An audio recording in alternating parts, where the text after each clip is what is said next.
शिव पुराण के श्रवण से देवराज को शिवलोक की प्राप्ति और तथा चंचुला का पाप से भय एवं संसार से वैराग्य।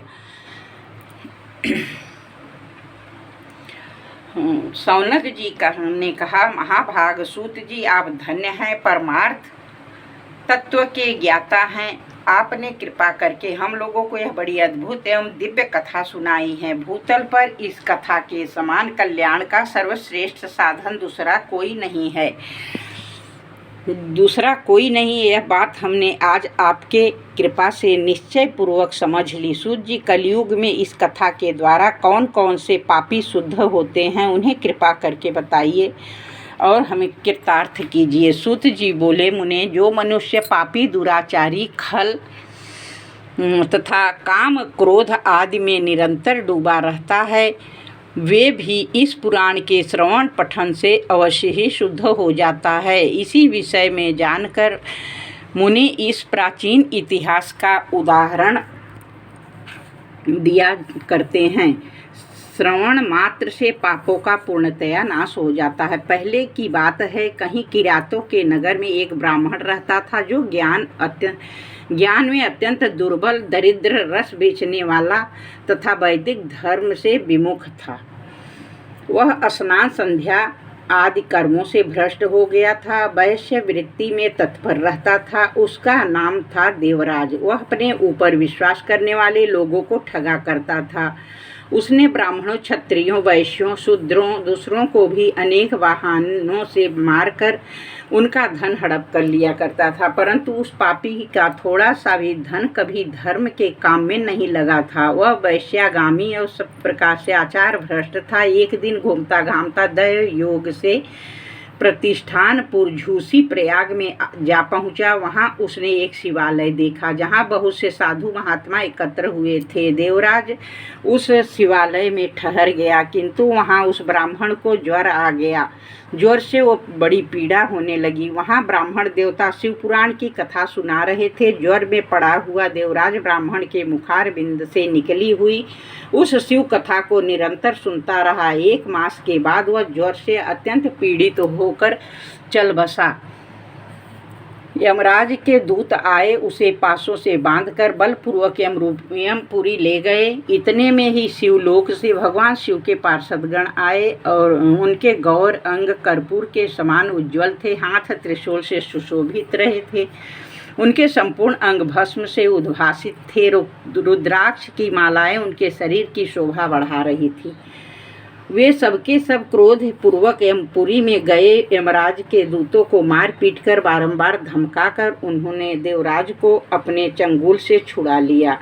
अद्भुत विमान पर बिठाकर शिवदूत कैलाश जाने को उद्यत हुए। उस समय यमपुरी में बड़ा भारी कोलाहल मच गया। उस कोलाहल को सुनकर धर्मराज अपने भवन से बाहर आए और साक्षात दूसरे रुद्रों के समान प्रतीत होने वाले उन चारों दूतों को देखकर धर्मज्ञ धर्मराज उनका विधि पूर्वक पूजन किया और ज्ञान दृष्टि से देखकर सारा वृत्तांत जान लिया। उन्होंने भय के कारण भगवान शिव के उन महात्मा दूतों से कोई बात नहीं पूछी, उल्टे उन सब की पूजा और प्रार्थना की। तत्पश्चात शिवदूत उनको लेकर के चले गए। ब्राह्मण को दया सागर शाम शिव के हाथ में दे दिया।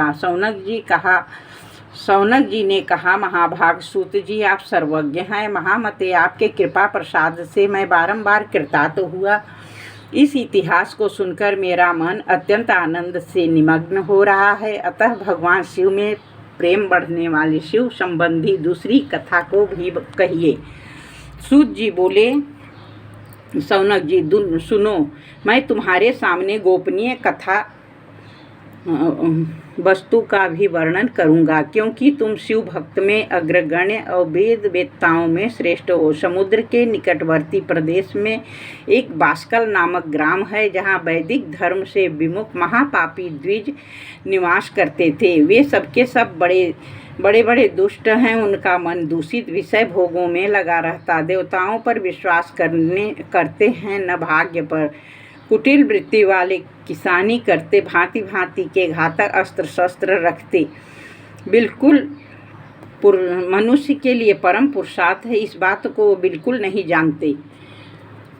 अन्य वर्णों के लोग उन्हीं की भांति कित्सित विचार रखने वाले स्वधर्म विमुख एवं खल हैं। वे सदा कुकर्म में लगे रहते थे और स्त्रियां भी कुटिल स्वभाव की स्वेच्छाचारिणी, पापासक्त, कुत्सित विचार वाली व्यभिचारिणी हैं। वे सद्व्यवहार और सदाचार से सर्वथा शून्य हैं।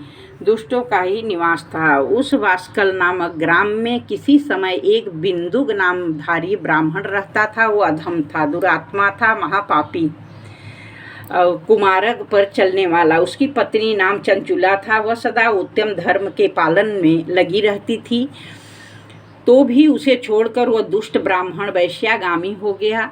कुकर्म में लगे हुए बिंदुक के बहुत वर्ष व्यतीत हो गए। उसकी स्त्री चंचुला काम से पीड़ित होने पर भी स्वधर्म नाश के भय से क्लेश सहकर दीर्घ काल तक धर्म से भ्रष्ट नहीं हुई, परंतु दुराचारी पति के आचरण से प्रभावित हो आगे चलकर वह स्त्री भी दुराचारिणी हो गई और दुराचार में डूबे हुए चित्त वाले पति पत्नी का बहुत सा समय व्यर्थ बीत गया। शूद्र जाति वेश्या का पति बना हुआ वह दूषित बुद्धि वाला दुष्ट ब्राह्मण बिंदुक समयानुसार मृत्यु को प्राप्त हो गया, नरक में जा पड़ा। बहुत दिनों तक नरक के दुख भोग कर वह मूढ़ बुद्धि पापी विध्वंस पर्वत पर भयंकर पिशाच हुआ। उधर दुराचारी पति बिंदुक के मर जाने पर चंचुला बहुत समय तक पुत्रों के साथ अपने घर में ही रही। एक दिन दैवश किसी पुण्य पर्व पर वह स्त्री भाई बंधुओं के साथ गोकर्ण क्षेत्र में गई। तीर्थयात्रियों के संगम से समय जाकर किसी तीर्थ में जल में स्नान किया। फिर वह साधारणतया मेला देखने की दृष्टि से बंधुजनों के साथ यहाँ वहाँ घूमने लगी।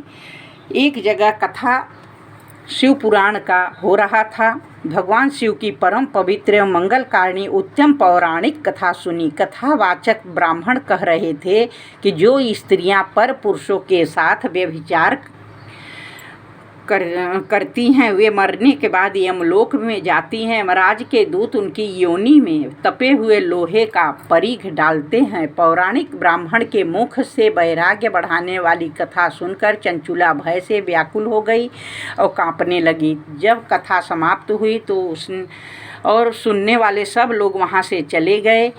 तब वह भयभीत नारी एकांत में शिव पुराण के कथा वाचने वाले उस ब्राह्मण देवता से बोली। चंचुला ने कहा, ब्राह्मण, मैं अपने धर्म को नहीं जानती, इसीलिए मेरे द्वारा बड़ा पाप हुआ।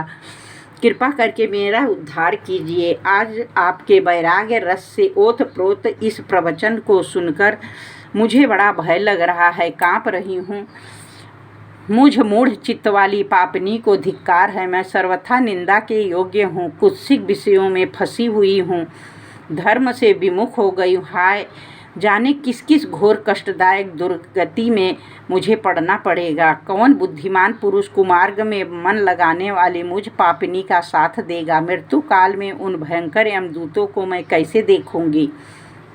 बलपूर्वक गले में फंदे डालकर मुझे बांधेंगे तो कैसे धीरज धारण कर सकूंगी। नरक में जब मेरे शरीर के टुकड़े टुकड़े किए जाएंगे तब मैं कैसे सहूंगी। हाय, मैं मारी गई। इस तरह से वो कहने लगी ब्राह्मण से। ब्राह्मण, आप ही मेरे गुरु, आप ही माता और आप ही पिता हैं। शरण में मैं आई हूँ, अबला का आप ही उद्धार कीजिए।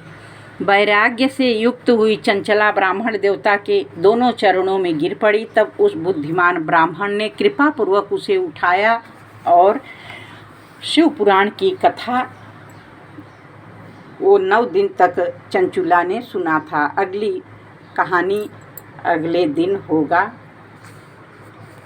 अध्याय 3 अब दूसरे दिन।